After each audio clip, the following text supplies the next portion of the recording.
This is Regardless, the podcast for women done keeping up.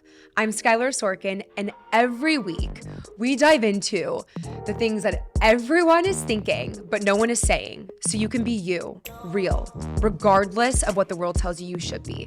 And today, we are done keeping up with the Insta friend. And to help us get real, we're sitting down with Kate Terentieva, who is the founder of Off the Record, a connection card game to really help us in creating meaningful relationships and new connections. Kate, welcome to Regardless. Hi, Skylar. It's so great to be here. Kind of crazy, like we've created not only a professional relationship, but also just like a friendship over Zoom for the past couple of months. So like to be able to be in the flesh together right now is crazy. I know. We're meeting for the first time. We talked about this yesterday off camera, but it feels like we've already met in real life. Yeah. I adore you and I'm so happy you're here. Okay, so talk to us off the record. Why did you start it and who is it for exactly? Yeah, that's a great question. I'm a creative director. Yeah. It's my background. And my goal in specifically being a creative director is to really understand the soul of a brand. Mm-hmm. And so before Off the Record was a card game, it was a system of like over 400 questions I collected over the course of my entire career that I would pose to my clients to understand their brands. And they're questions that have to do with the person who created the company. So it's like asking you what you think society could do better, asking you about your thoughts, your beliefs, your values as a human being, because that informs what problems and gaps you've experienced or seen in life, and then how the solution you've created or the company that you've created fills in those gaps. So that helps me as a creative director to pull these like psychological insights and create this like match made in heaven between the brand and the consumer based on things that every human experiences, otherwise known as human insights. Wow. So my superpower as a CD has been I understand the soul of a company because I take the time to understand the people behind it. And a lot of my clients are serial entrepreneurs, people that have built multiple businesses. And I just kept seeing that not only am I forming these like really strong professional relationships, but we're bleeding now into like friendship and personal relationships. Wow. Because you know, your average client is not taking their creative director to like their kid's birthday party or, you know, their bachelorette or more of these like personal events and milestones, but I'm there, you know? And so I realized that we are kind of transcending the level of like just professionalism, really deepening the relationship. And so these clients started telling me, you have something, like there's something here. I don't know what it is. It's for you to figure out. But I think you have grounds to like solve something because with these questions. Yes. And so I started looking into like the loneliness epidemic, the state of conversations, how tech affects that. Because I fall down a rabbit hole. I'll take anyone, I'll fall down it, and I'll just like naturally look into things because I love that. And so I took this opportunity to start researching what is the state of relationship building in the world. For me, it's quite easy because I don't think that they're instant.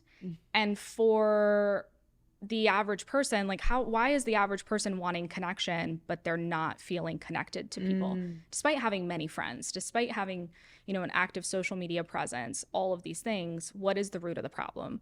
And the root of the problem is that we are talking, but we are not having conversations that matter. We are talking about the latest trends. We're talking about, you know, Brat Summer. We're talking about Love Island.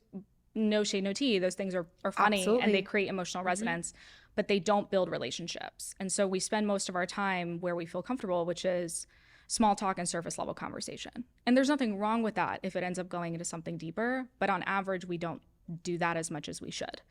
And so I created Off the Record to help people build specifically like one-on-one relationships, because again, that's the power and the magic of how it started. Is I was deepening these one-on-one connections and helping essentially myself and the other person lay down the bricks to build the foundation of the relationship.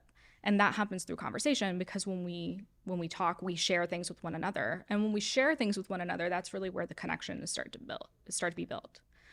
Beautiful, iconic. Thank you. It's so refreshing for me as a girly who's always curious and actually getting to know someone to meet other people who value curiosity. And I could not agree more with you, Kate. I think our world, unfortunately, is addicted to this concept of instant gratification. I mean, we're scrolling on our phones. We could buy anything and have anything in really, a tap, a swipe, a scroll, a click, an engagement, a like.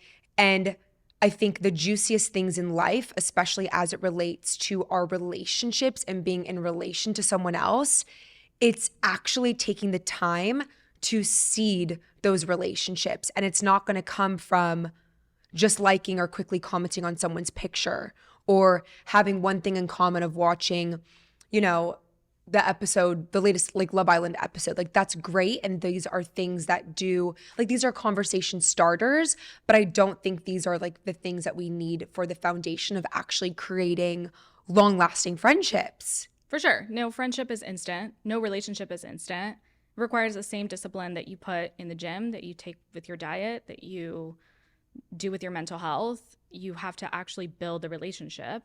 And I think now I'm seeing, and I don't know if you have the same view, where if the relationship is not clicking instantly, people start having these like icks. That's where in my opinion, that's where the ick comes from. Oh, I got the ick because of blah, blah, blah. Or, oh, I didn't like this one thing, so I'm cutting this person off. If they wanted to, they would. Same story. Like it's all, I didn't get the instant gratification, so I'm not putting in any more effort.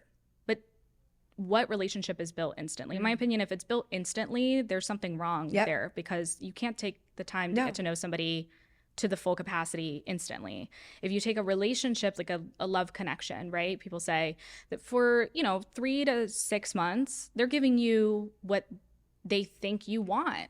They're trying to present themselves as like the best possible version. They're impressing you, and you do the same thing. So how many people are pushing past the 3 and 6 month mark without an ick or the need to cut somebody off, when you don't even know the person that you're speaking with, really? Yeah, or even not even being able to get to the 3 to 6 months. Cause like that's like a decent amount of time to be like investing into someone. And I think this concept of the ick, oh my God, insane buzzword. Thank you for bringing this up. And it's like, why are we getting the ick? Like, what are the actual facts and like the evidence behind the ick? And I do think it's kind of scary because I think we're living in a very self-serving world. And I do think that stems directly from social media and feeling like we have to show up or post or even on the dating apps to be seen or to be enough or to be cute and get those likes. And I think because of that validation culture in a way, it's fucked with the way that we see friendships and relationships and how we actually communicate with people. Sorry, I'm like, it's kind of crazy. Yeah, the prioritization, and this is like social conditioning through dating apps, which is how they stay in business, as well as social media, which is what retains you as a user. The more liked you are, the longer you'll stay using those things. But that then carries over into your real life relationships, where you start valuing being validated and being liked over being respected. Those are two drastically different things. And so for me, it doesn't change the price of rice, for lack of a better way to say it, if you like me or not. But if you respect me, it's a completely different situation, Absolutely. Where you actually have to know somebody in order to respect them, because you respect them and you have to like dive deep into the depths of your mind to take something about that person that you really value. Whereas I like you because we have shared interests. That's like super surface level. Absolutely, yeah. So I think that there's this trope in like modern society where validation trumps anything else. Oh, and once I'm liked, I did it. The friendship is there. I created it. It's like, but that's not, liking each other's great, but a relationship was not built on that. It's like building a house, right? Imagine if you just put down like a couple rocks. Like, that's not a house, right? So you have to like take the time to actually build the foundation, and the foundation has to be strong so that you can build everything else up on it. That takes time, that takes energy. And that's why people who do that, they may not have a trillion friends in the same way that they maybe have a lot of Instagram followers or a lot of Facebook friends, but those are quality relationships that you know exactly. If you walk into a store, you know exactly what to buy each one of your friends based on things you know about them. You know the things that they believe, the things that they value, the types of families and households they were raised in. Like, these are really important things for you to know about somebody else. And yeah, that doesn't happen instantly. No, it's not going to be like, I think we're so used to Instagram, Instacart, and it's like, okay, why are we wanting all of these things instantly? Like, I think the most beautiful part of life is like allowing things to unfold naturally, and also like working for something and the buildup of that. And I am curious, Kate, like, I mean, obviously you grew up in a world that is digital. Like, I'm sure you had a moment where like you can remember where like you didn't have a phone present or like social media. Cause like I had a moment in time where we didn't have Instagram. Like, I can remember that. I was alive. Yes. And I'm wondering from your perspective, like, why do you think you're able to see friendships in this healthy lens versus someone else who might be the same age as you? Like, do you think it's because of the way that you were raised, or like, what is it? Yeah, it's a good question. Maybe something about the technological aspect does have something to do with it. But I think for me, mostly, I was raised in a culture, my mom's Russian. And so for us, friendship is like, it is a very sacred thing. You don't call everyone your friend. You call your friend the people that you invest time and energy into and getting to know them. And like, it's a really meaningful word, just the same thing as like love and hate. Those are small words in terms of quantity of letters, but they're really big words in terms of the meaning and intention behind them. And so friend is the same thing. And I grew up just seeing how my mom treated her friends. 3 p.m. or 3 a.m. if they needed something, she was there. There was no like, oh, I don't want to do this. I don't want to help. There was this like helpfulness aspect to friendship. There was knowing exactly, like I said, what to buy them as a gift. Like, they were very specific items I watched my mom get, not just like a candle that she pulled out from her closet, but it was just like, I cannot gift this to anybody else. It was just meant for this friend. And there was just like this special way that she would talk about friendship and how I would see her interact with other people. And so I picked up on that as a little kid. And and then growing up, I felt like, maybe this is with technology, maybe not, that at a certain point I was too intense and I was too much because of how much I valued friendship. Now, as like a grown adult, I'm like, no, I'm not. I just have different values, and the people that I was trying to be friends with just didn't share those values. And that's okay. But I pour a lot into my relationships. I am not successful. I'm not, amazing without the people behind me. Like, in my opinion, there's no such thing as self-made. There's no such thing as like, no, it's all the result of the village that I've built for myself, and I'm continuing to build because life moves on. So, that's just how I was raised, I think. And you have a similar situation because your mom is a therapist also. 100. Right. And I think what's behind all of this is intention. And it's so funny because I'm sure we're very similar in this way. Being a 20-something-year-old and navigating corporate and even growing up in elementary school, middle school, college, now, I hear this word of too much. And people always said that I'm too much because I'm passionate about my life. I'm passionate about my friends. I'm passionate about making an impact and having a community. And now I have the most meaningful connections and relationships. Like, I'm living at home for the summer, but like, I'm the happiest girl ever because of my community. And that makes me really sad that I think our world is lacking that right now, because there is so much more prioritization over this superficial sisterhood kind of and friendship that we have online, or like a facade of friendship. And I do want to ask you a question that I'm dying to understand from you, because I think we're kind of also losing what it means to like actually qualify our relationships, because what you said before is I think we are giving out the word best friend, bestie out so easily to people that I think we're actually losing the power of what friend means and what a best friend actually is because of social media and honestly influencer culture. So like, how do you think as a society should we shift the names, and really how should we be nurturing our friendships? That's a really good point. I think that you start with defining what makes a friend for you. Like, who is that person? It doesn't mean that every single friend you're going to have is going to be that exact match, but like in the same way that you think of your ideal partner, some women make a list, right, of the type of partner that they want. Do the same thing for a friend, because chances are also maybe your partner might be a friend first. Who knows? Yeah. Right? So what does it mean to be a friend to you? Who is that ideal friend for you? Like, what qualities should that person have? And also, like, how do you show up as a friend too? What's important for you in a friendship as the person giving friendship to somebody else? So I don't know that we're defining the terms for ourselves as individuals and the types of people that we want to be around. And then, yeah, there's that additional layer of like, oh my God, this person and I DM all the time, they're my bestie. I'm like, a best friend is a completely additional layer. Like, for me personally, I'll share that I feel like I can be completely and totally vulnerable with the best friend.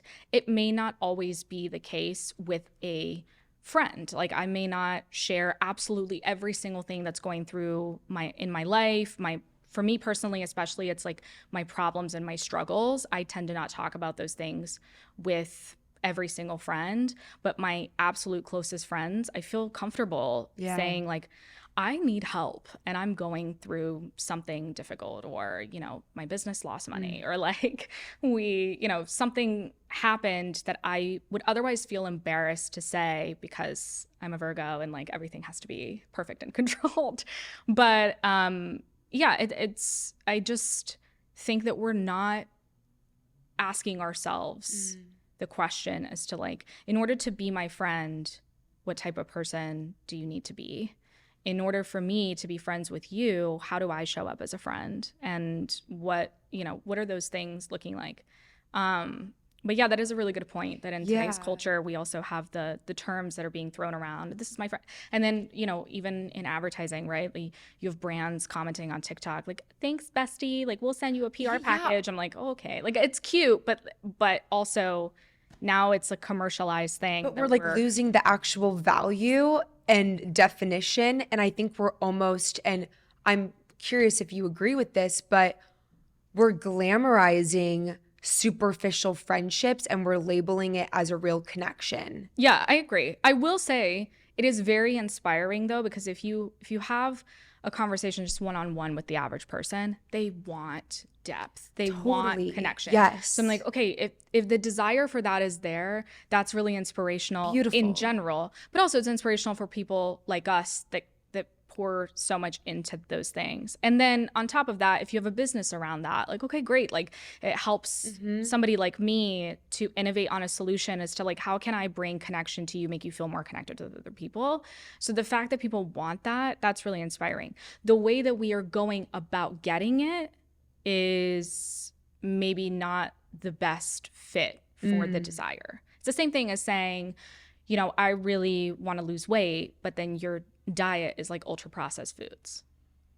The same thing, right? So like, this is a choice after a certain point, and then there's certain factors affecting that. You have social media, you have corporate. If you're a corporate employee, you may feel like, and this was something that was enlightened to me by a friend of mine who's in the future of work space. And she goes, well, you realize like if somebody's in corporate or they've been in corporate for a really, really long time, they think subconsciously, because that's how they've been conditioned, that their time is not their own. And so like that can affect friendships. So if you feel like you have a difficulty getting together with a friend, a good question to ask is like, do they work in corporate? What does that environment look like that they work in? Like, how does that affect the way that they perceive then what they do in their free time outside of the 9 to 5?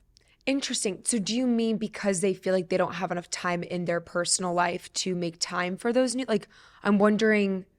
Well, because think about it, like in the corporate space, you work right from 9 to 5. The average person does what? They come home, they're like, okay, I'm going to go to the gym, I'm going to eat dinner, and then I'm just going to sit and watch Netflix. I just need to relax. Like rot. Also because like maybe now increasingly more so after the pandemic, people are going back into an office. Yeah. If they're not going back into an office, they're on Zoom from 9 to 5 with like whatever. So you are interacting with people, but these people are not your friends though. They're your colleagues. You may know things about them, but there is a little bit of a boundary there. Absolutely. And you to remain on the team, being liked and being validated is really important. And you'll hear that a lot. Like, oh, your talent doesn't matter as much, which is probably true in corporate. Your goal to remain there is to be liked. And to be liked, you have to impress your managers. You have to like all of these things that you have to do. If you're a seasoned corporate employee, I'm talking about like 20 years of corporate experience, why wouldn't that then bleed into your personal life? And then from 9 to 5, you're being told like, okay, I'm a manager, so I'm going to put meetings on your calendar at my discretion. Yeah. We're going to be doing this. Your entire schedule from 9 to 5 is spoken for as a corporate employee. So that then bleeds into your personal time because you're not in the space where that time is yours. It's not yours to do whatever you want with. It's whatever your manager, your boss, your colleagues, whatever your team needs from you. So then that kind of carries over into personal lives. It's so interesting. It's like wherever we go, I think it's always been this way, regardless of social media being here or not, is like, of course, it's very natural and organic for us as human beings to want to be liked. Like, hello. Mm-hmm. But I'm seeing this theme of like, oh my gosh, I need to be like, I need him to like me. I need her to like me. And then we like come to a screeching halt when that happens. So like for instance, I'll share. I've been in a friendship before where the entire goal of the person, I realized a little too late, was that they wanted me to like them. I'm a little bit of like a slow burn friend. I may not click instantly with you. Sometimes it happens, sometimes it doesn't. And for me, I don't necessarily think that just because we clicked instantly that means we will be the best of friends. So I just take a minute, ease in, whatever. And it was really important for that person that all they wanted is that I like them. Mm. And once I was like, no, I mean, I think you're great. I think you're cool. Once I gave them the validation, the effort stopped. They're like, cool, success. So I am seeing some of that. And again, where is that coming from? It's coming from corporate for sure. It's coming from dating apps because you're like, oh my God, I have to put in the work. I have to swipe. I'm not getting any matches. I'm not getting a match. Oh, match. Can I say something? I have to own up to something. I've noticed this about myself on the dating apps. When I had dating apps, I did that too. Dude. And that's what made me delete them. It's like I'll swipe and I'm like, okay, like I'm going to give this person an opportunity, like whatever, I'll go and then we'll message, but then I'll get so caught up in my own world of to-dos and everything that I'm like, I don't have time. Mm-hmm. And for me, it's like this time that I have to go back and then invest. And it's almost, you're rolling the dice of like, dice or die. I don't know. Either one. You're like rolling like a 50-50 chance of this working out or not. But then it's like, Sky, come on. Like, this is maybe you not being fully like real and they deserve like an answer. But then it's like they just sit in your inbox. But then I know behind that when I ask myself, like, why is this happening? It's because there's a plethora of so many different other options that will always be here. It's like this instant gratification and access to love connections, but also friends on every platform. Exactly. So then it even further lowers the incentive for you to invest energy into one person. Because you're like, man, if it doesn't work out, I get the ick, whatever, moving on. Anyways, there's like hundreds of other people that I can swipe at my fingertips or message or contact. Crazy. Quick question, because we had a little pre-game chat. And we briefly spoke about this concept of trauma bonding, because I know we hear this all the time. And trauma bonding, I feel like, is a quick way to connect with someone on a deeper level. Yeah, because you said something heavy to the other person, right? Yeah, And what is then your POV? they think, oh my gosh, Skylar's being vulnerable. And when you say something like trauma, and you're the daughter of the therapist here, so I'm sure you have the official language, but it triggers empathy in the average person. So like okay, somebody just shared trauma with me. Wow, that's crazy that this happened, and you start to feel things and whatever. And then empathy is one of the building blocks for connection. And so if the entire relationship starts off with building on trauma, you're expressing trauma, you're getting empathy from somebody, you feel connected to them, but you don't know them. You know things that happen to them, but you don't know that person. So I always, when I think about trauma bonding, I always have to ask myself, like, is the person that is sharing this with me, and maybe this is the second time we've met, or like very early on into the friendship or relationship, I'm like, is this fueled by a desire to be accepted and to be liked? Is it some sort of like insecurity where otherwise, if you don't share your trauma and you just start being yourself and talking about other things, you think that you won't be liked or appreciated enough? So you have to go to the extreme in order to get that acceptance. And in my mind, that's kind of emotionally manipulative, because it's like you're triggering empathy from somebody. And it might not even be on purpose, No, but that's what it does in the mind. So trauma bonding is dangerous, because I don't think that it actually builds friendship. And there's a difference between having a conversation that's heavy and having a conversation that's deep and intentional. And I think it's super interesting to look at this concept of trauma bonding, because obviously us as human beings, and you briefly spoke about this as well, but we all want connection. We all want to be loved. We all want to love. And like, what do you think, Kate, as being an expert in friendships and connection, what do you think is really underneath the scrolling, the swiping, the commenting? Like, what do you think people really want now? That's such a good question. I feel like I do think people want to be connected to other people. Studies show, and in fact, there's one particular study that's been run for over 80 years by Harvard, that they've tested so many different factors in people's lives. Like, what affects human happiness? What makes somebody the happiest out of all the things in life, including your job, your bank account balance, the house you live in, the car you drive, the pets you have? Like, what is it that actually makes people happy?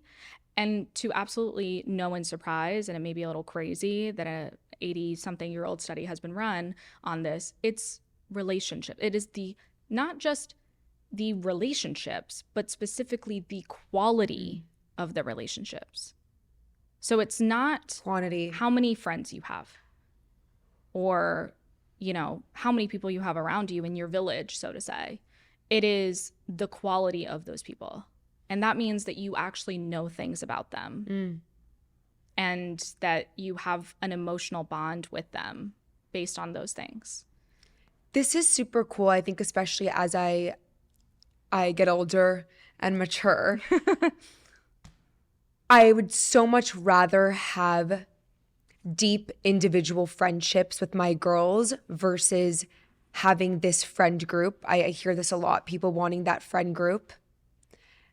I'd much rather have one-on-one friendships of us sitting down, having a glass of wine, locking in. Like, I love to lock the fuck in and like, let's go there. Yeah. And that to me is so much hotter, more fun, what actually matters, and what I think actually fills into like my bank of like happiness and being content with the relationships in my life versus what it looks like I might have or followers or whatever the fuck. Right.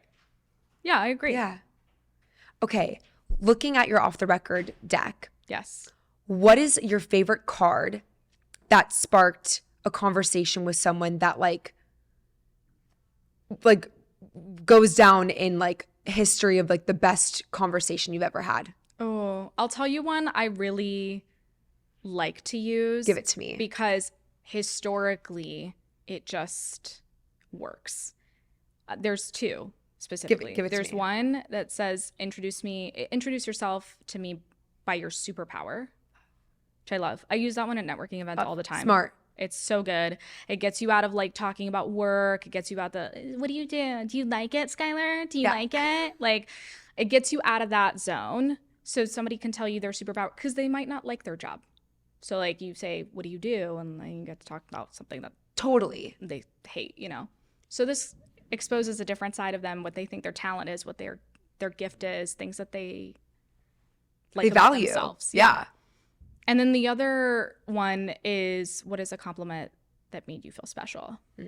You start to realize that, one, people don't take compliments very seriously on average, and two, they don't then really remember a lot of them, but they'll remember the things that made them feel shitty.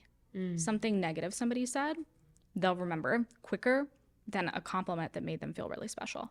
And I'm pretty sure that the compliment wasn't about the way that they looked, but about how they made someone feel. I want to end on that because I think that's super important. Question, 2 more. What is one outdated belief as it relates to this concept of the Insta friend that you are willing to give up today, regardless of how loud the world shouts it? Oh, what is can you say the question again? Yes. What is one idea or pressure that you personally experience as it relates to friendship, social media, the Insta friend, that you are ready to give up today, regardless of how loud the world may shout it?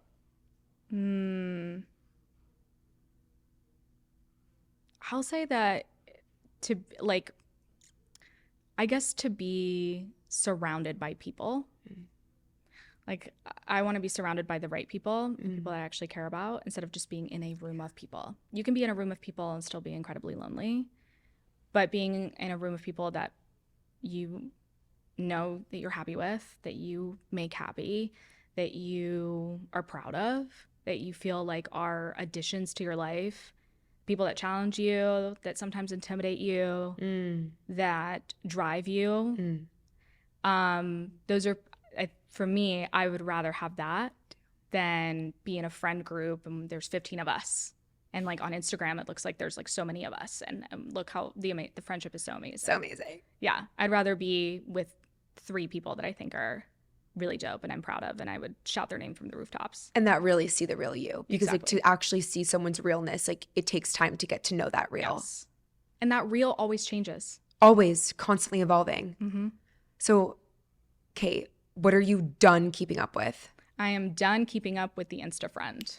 And regardless of how much time it may take, how much investment it may take, just because we don't click instantly does not mean that we aren't good for one another or whatever. Kate, thank you so much. Thank you for sitting Skylar. down with me. Oh my gosh, this was for having me. So juicy. And thank you guys for listening. We would not be here without you. And before you go, I want to ask you one more thing. Who would I be today without this pressure to keep up with the perfect friendship that I'm seeing online? So go be her, regardless. Okay, guys, we'll see you next Monday. Real drops every Monday on Apple Podcasts, Spotify, and YouTube. I'll see you next week.